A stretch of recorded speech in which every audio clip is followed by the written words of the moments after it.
এই দিন গেছিলাম মুর্শিদাবাদে পিকনিকে। তো তোমরা বলো আমার আউটফিটটা কেমন লাগছিল।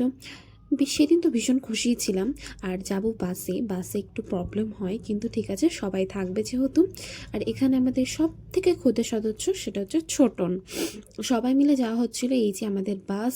আর এই টাইমটা না, শীতের টাইমটা ছিল। আমার ভিডিওটা আপলোড করতে একটু দেরি হয়ে গেছে, তখন ভীষণ কুয়াশা পড়েছে এই বছর, আমরা সবাই জানি। আর এই কুয়াশার মধ্যে আমরা বেরিয়ে গেছিলাম বাসে করে। যেতে মোট 2 ঘন্টার মতো সময় লেগেছিল, একটু মাঝে দাঁড়িয়ে গেছিল।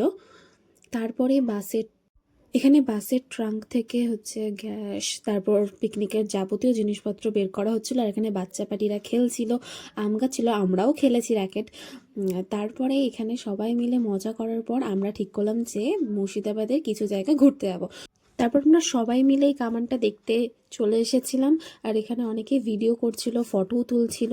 আমরাও অনেক ভিডিও ফটো তুলে নিয়েছি। আর আমরা মোট এতজন মিলে তিনটে তিনটে টোটো করে গিয়েছিলাম। আর অনেকেই ওখানে ছিল পিকনিক স্পটে রান্না টান্নার জন্য। আর এখানে আমরা অনেক মজা করেছি। তো তোমাদের ভিডিওটা কেমন লাগলো অবশ্যই কমেন্ট করে জানাবে। Tata, bye bye.